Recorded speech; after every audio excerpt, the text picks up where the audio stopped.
Salut, je suis Mélène Ronso de la Compagnie des Saintes Thérèse de Jésus, délégation Notre-Dame d'Afrique. Et plusieurs questions nous sont posées concernant le vécu de l'interculturalité dans notre contexte de vie. Et la Côte d'Ivoire est un pays où plusieurs religions coexistent. Parmi elles, la plus pratiquée est la religion chrétienne, suivie de la religion musulmane. Dans une famille, on peut se retrouver avec des membres qui sont à la fois catholiques, ou musulmans, ou non pratiquants, ou évangéliques. Et le plus, pour nous, c'est quelque chose de commun, c'est quelque chose de normal que nous vivons. Et ça ne pose vraiment pas de problème, non? Et pour dire qu'en réalité, nous ne nous interrogeons pas sur notre manière de vivre ensemble parce que pour nous, c'est quelque chose avec lequel nous grandissons et que nous voyons dans le quotidien de notre vie. Il est commun de voir que le jour de la célébration, par exemple de la Ramadan ou même de la Tabaski, que musulmans comme chrétiens se mettent en bazin ou en boubou pour aller manger, comme on le dit, et comme je suis un musulman, ou aller être invité par un musulman. La même chose peut arriver quand il y a les fêtes chrétiennes où on peut avoir des musulmans qui viennent participer avec nous, ou participer à nos cultes, ou participer à nos célébrations. Ou vice-versa, le chrétien qui peut aller aussi à la mosquée pour participer de la célébration. C'est quelque chose de normal pour nous. Et par exemple, pendant la Ramadan, il est commun de voir que des chrétiens partent à la mosquée ou chez le voisin pour lui offrir du sucre ou du lait, qui est quelque chose qu'il utilise pour couper son jeûne dans la journée, ou recevoir le repas du jeûne du musulman à la fin, à 18h, quand il coupe son jeûne, il partage aussi avec ses voisins. La seule chose qui peut être souvent difficile, c'est quand dans les deux camps, c'est-à-dire que ce soit musulman ou chrétien, on a des personnes qui sont extrémistes, non? Il peut arriver qu'une famille qui pratiquent sa religion de manière à l'extrême. Par exemple, le cas des musulmans qui peuvent empêcher l'union de leurs enfants avec d'autres confessions religieuses. Et vice-versa, on peut avoir aussi ce cas au niveau de la religion chrétienne. Quel apprentissage l'on peut faire quand on vit dans deux cultures qui sont extrêmement différentes? Et j'ai vécu presque 8 ans au Nicaragua.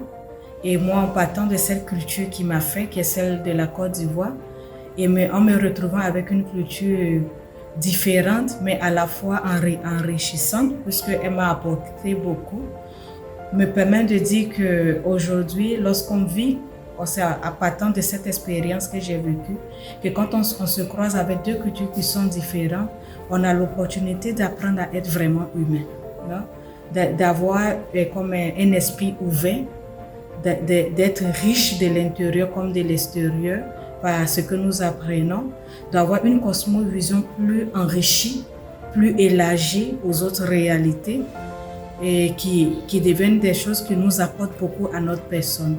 On découvre que notre manière d'interpréter l'autre, d'interpréter les autres cultures ne peuvent pas partir de notre culture propre. C'est une erreur grande de pouvoir le faire, puisqu'on voit que notre culture n'est pas celle qui doit être la relecture pour comprendre les autres cultures, sinon qu'elle s'enrichit de ces autres cultures. Notre personne devient encore plus riche. Y a-t-il vraiment une difficulté? Eh bien, qu'est-ce qui est le plus difficile lorsqu'on vit avec des cultures différentes ou des religions différentes? En partant toujours de la réalité de Côte d'Ivoire, il faut noter que la Côte d'Ivoire est un pays pluriculturel où on peut rencontrer plus de 60 groupes ethniques répartis en 4 grands groupes. Non? Et c'est quelque chose avec lequel nous vivons toujours. Non? On a l'habitude, on sait qu'autour de nous, il y a forcément des personnes de cultures différentes, mais ça ne marque pas notre manière de vivre. On a le français qui nous unit en tant que personnes vivant sur un même territoire et cela ne se perçoit pas vraiment comme une difficulté. Parce que même à l'école, on apprend. Non? On sait que nous vivons dans un pays laïque où il y a plusieurs religions, où il y a plusieurs cultures et ce n'est pas ce qui viendra être comme un frein. Non? On sait que ça fait partie de notre vie. Qu'est-ce qui peut venir et être une difficulté dans ce cas? C'est quand la politique s'y met. Là, automatiquement, on se divise. Non? Actuellement, nous avons un gouvernement qui est du Nord et la plupart des personnes qui travaillent avec du gouvernement sont des personnes du Nord. non? Et on peut voir qu'il y a beaucoup plus de préférences, surtout dans les examens et concours, comme la recherche d'emploi. La plupart des personnes du Nord sont beaucoup plus favorisées que les autres parties, et comme les autres parties du pays, non? Qui est un peu cette partie que nous pouvons déplorer quand on parle de la différence qui existe, quand la politique s'y met. Est-il possible réellement l'interculturalité et la citoyenneté globale? Qu'est-ce qui doit changer pour que ces idéaux-là deviennent une réalité? L'interculturalité, selon moi, sera possible si nous apprenons réellement à reconnaître qu'au-delà du monde que nous connaissons, de notre culture, du lieu là où nous sommes nés, il existe d'autres mondes, il existe d'autres cultures. Si nous apprenons à reconnaître et à accueillir ce qui est différent, l'autre, la vérité de l'autre et la culture de l'autre. En présence d'une personne, il y a toute une histoire culturelle qu'on peut découvrir qui est incarnée en cette personne, au-delà même de son origine concrète. Et au-delà de ce qu'elle a reçu comme culture, dans une même famille, on peut se rendre compte que même si la même famille a reçu une même éducation, la particularité de chaque enfant donnera une touche spéciale à sa culture personnelle. Et cette conscience, ça nous permet de rendre vraiment possible ce qui est différent, l'interculturalité, et de favoriser qu'il y ait cette interculturalité. Mais je crois que cela découle d'une éducation personnelle aux valeurs humaines, naturelles, qui sont inhérentes à chaque être humain. Prendre conscience que nous avons une origine commune, que nous sommes tous des êtres humains au-delà de nos appartenances territoriales, au-delà de nos idéologies religieuses, politiques ou idéologies sociales. Non? Que nous sommes plus qu'une expression culturelle, que ce qui nous unit, c'est le fait d'être des humains. Que chacun d'entre nous a sa propre vérité qu'il faut accueillir et qu'il faut accepter et qui peut entrer en contact avec les autres vérités qui existent. De la même manière que nous avons appris à l'école, certaines structures, certaines informations sur l'histoire des cultures qui nous ont amenés à stigmatiser certaines cultures, et souvent même c'est à partir de notre culture d'origine que nous avons appris ces choses sur des religions qui nous font avoir des stigmates. Je pense que l'éducation est la clé essentielle pour que l'interculturalité soit possible, pour que nous puissions construire ensemble cette citoyenneté globale. Comment s'enrichit la culture musulmane de la culture chrétienne? Je partirai toujours de l'exemple du vécu ici en Côte d'Ivoire. Que la manière de vivre ensemble au niveau que ce soit de la religion musulmane comme la religion chrétienne, on peut mentionner au sein de notre communauté l'unité dans notre différence, des échanges que nous faisons entre nous, les rencontres eucharistiques, par exemple, célébrer la journée de la paix ensemble, les œcuméniques, les célébrations communes que nous avons, par exemple, quand nous célébrons, même si c'est le ramadan, c'est pour les musulmans, mais nous, comme chrétiens, nous partons avec eux, nous les félicitons, nous célébrons aussi avec eux, nous mangeons aussi avec eux. La même chose peut se produire quand ce sont nos célébrations. Non? Comme la participation commune aux prises de décision au niveau de la réalité sociale. Ici, par exemple, et ça peut être un peu l'exemple dans certains autres pays, où nous avons une association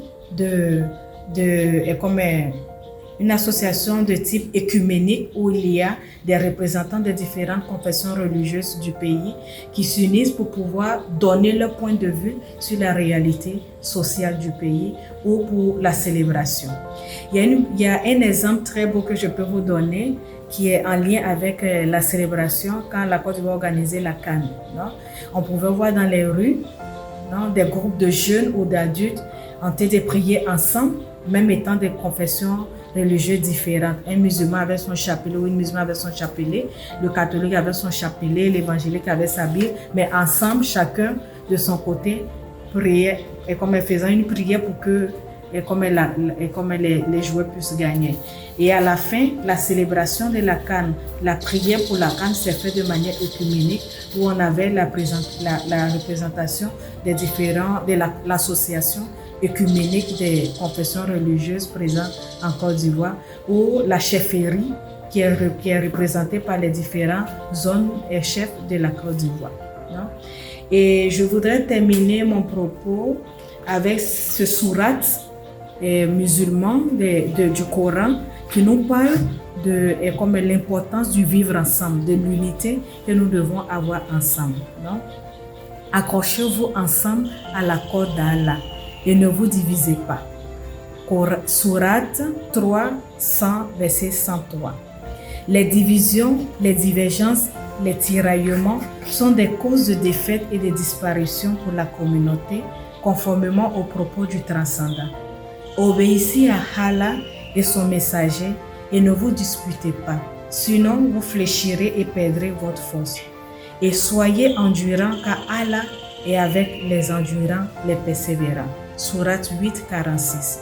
Il y a une expression que nous utilisons beaucoup ici en Côte d'Ivoire qui est « Nous sommes tous des frères au-delà de notre appartenance religieuse, au-delà de notre comment on appelle ça, idéologie personnelle, au-delà de notre culture différente. Mais une seule chose peut nous diviser, c'est la politique. Nos appartenances politiques est la seule chose que nous divise. Et je peux dire en terminant, tout pour Jésus, wa alaykoum salam.